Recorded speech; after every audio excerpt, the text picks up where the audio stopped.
Jeff, I want to ask you just a little bit about recruiting. What's the message to some of the recruits, some of the commits you have right now? When you guys are struggling a little bit, what message do you portray to those guys?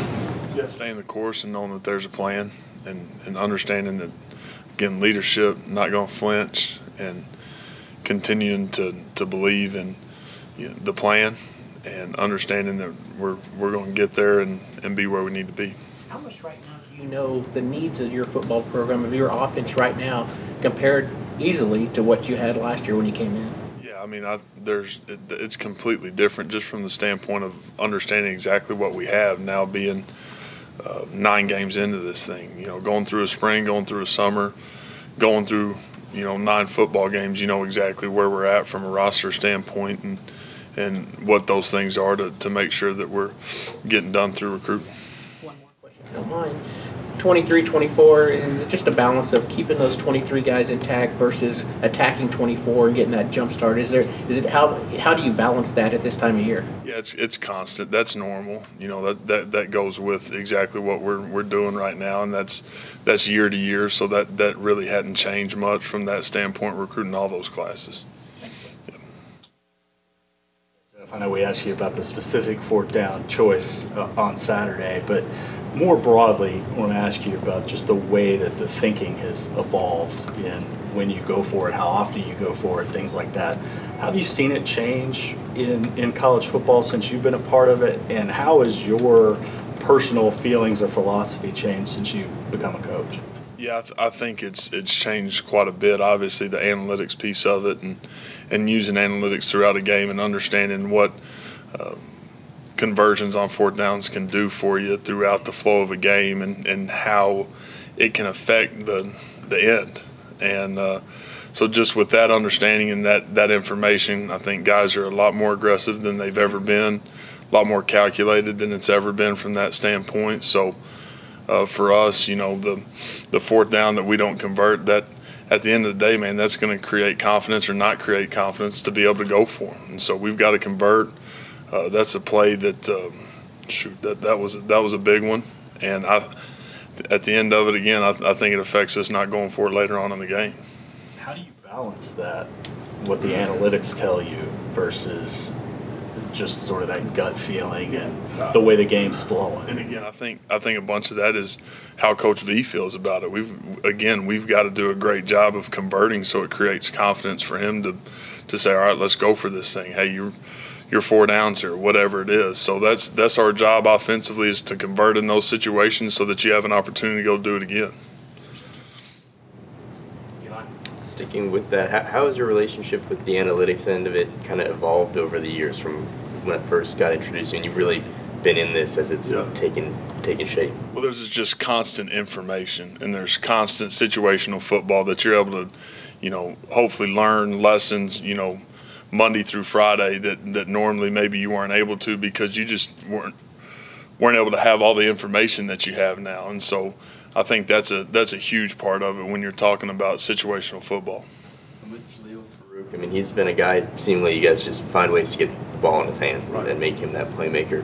What's made him the right guy for that, and how have you, I guess, maybe evolved the playbook in the ways of just finding opportunities to do that? He's created value for himself, and created value for us, just from the standpoint of being a ball in hand guy and doing things, again, getting the football in his hands behind the line of scrimmage. Guy plays really tough. He's got great balance. He's got really good game speed. So we'll continue to keep him involved. Justin, far right.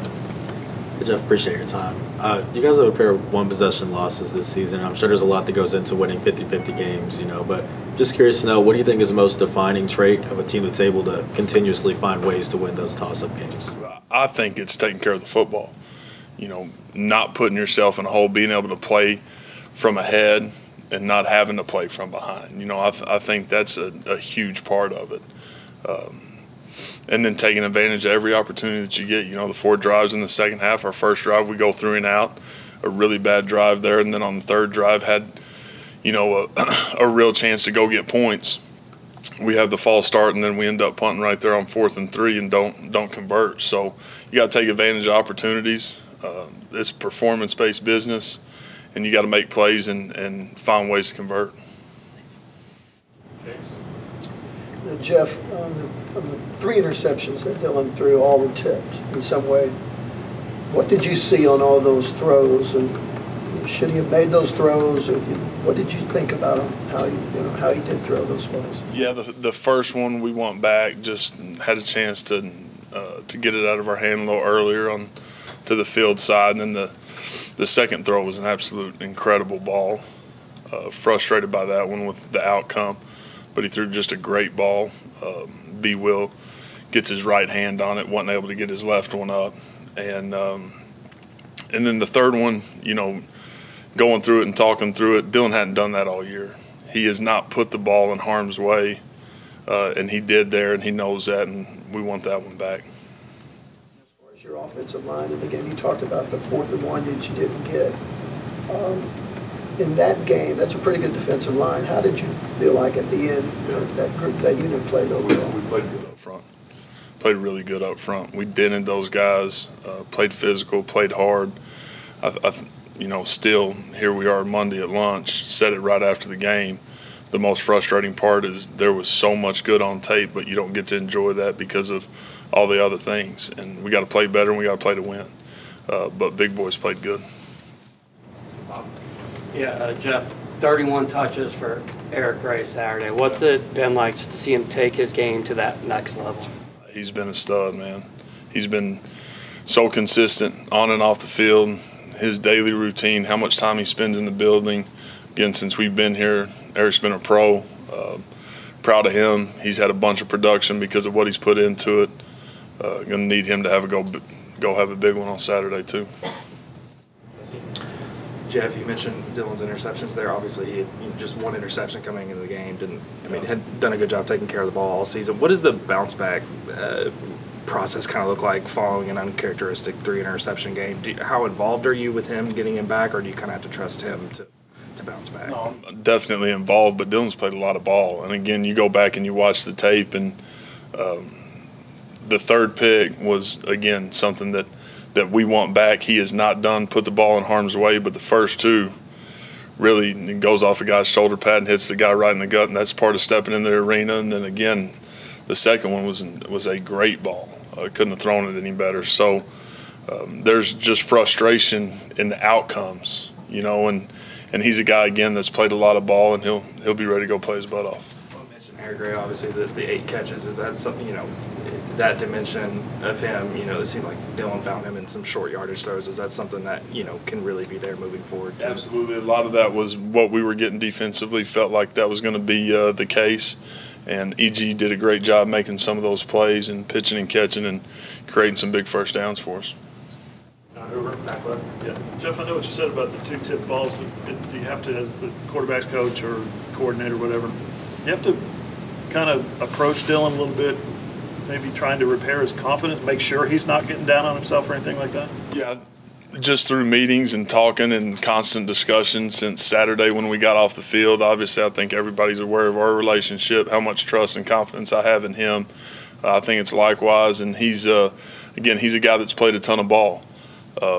He's been in the building all day today. He's spending his own time watching his own tape, doing recovery, and he's going to go about his business the way he did, last week. But he'll be ready to play, and he'll be fully confident in the plan and what we're going to go do on Saturday. I'm also curious about the first interception. The defender was in the lane. Is that something that he should see or pump fake or throw around, or you see guys going sidearm these days, you know what I mean? Yeah, the very first one was one where we were in quick game and ball really should have came out a little bit quicker to the field side, that first read.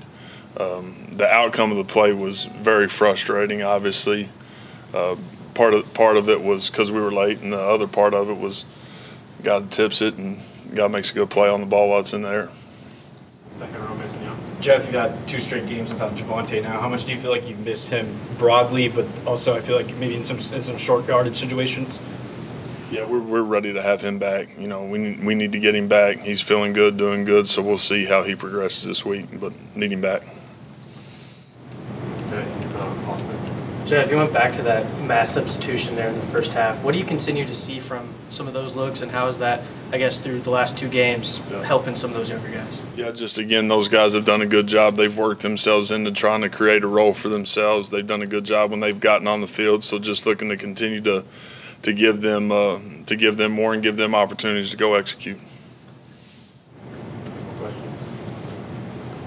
Yeah, Jeff, I know that penalties have been an issue at times for this team on both sides of the ball. How do you go about correcting that, especially during a season, to try to clean things up a little bit in that regard when those seem to be a common thread in some of these tight games? Yeah, I think that the biggest thing is being able to understand playing penalties and non-playing penalties. Non-playing penalties are inexcusable. When you're playing 75 plays a game and you're playing center and you're battling every single snap and your right hand slips high one time and you get a call, those are things that happen in the flow of a football game that you don't like and you don't want, and you're coaching to correct it constantly. But the pre-snap penalties, the 2 false starts, can't be part of the game. So them just understanding how crucial that is. It's not just a 5-yard penalty. We go from 2nd and 4 to 2nd and 9 to 3rd and 4 and then end up punting the football instead of being first down and creating points. And you look at the scoreboard at the end of the game, 3 points is, it's a huge help. So just understanding how big of a deal it is and continuing to stress that. Pretty frustrating to see as many, like you said, non-playing penalties at this point of the season. Yeah, those 2 for us were, again, just inexcusable. Can't happen. Back to James. Jeff, at wide receiver, I noticed that, you went with a little bit of a different look with Farouk outside, and what you did with Marvin, and you had Drake inside, and Willis and Theo kind of came off the bench and things like that. Talk about what you're trying to do there and what you're looking for there out of that unit and that look. Yeah, looking for production, looking for guys to strain and play as hard as they possibly can to get us to +1 at the end of the day. I mean, that's what we're looking for. And so rotating those guys, rolling those guys the way we feel is best so that we've got fresh, fast guys on the field while at the same time giving guys the opportunity to go be really productive. What do you see out of West Virginia defensively? Yeah, they're a group that's played a lot better at home. They've played tough at home, very aware of how tough it is to go to Morgantown and go win. So noon kick up there, we're going to need to strap up and be ready to go play. Last one, back to John. I wanted to ask about the process of the final play of the 3rd quarter, 3rd and 4, and it looked like you guys were going a little tempo there, but the quarter was ending, hurried into what became a run that was stuffed. Could you have gone to the quarter break there and assessed things, or did you like that play call and how it shook out? Yeah, felt like we wanted to play with pace right there to give ourselves a chance to get to a 4th and 1, 4th and 2 to go ahead and go for it. That didn't happen. Did not execute really up front. We were really good there and didn't execute on the perimeter. But that was a deal where we wanted to get ourselves into a 4th and 1, 4th and 2 to go for it and didn't get there. Thanks, Coach. Awesome. Appreciate it.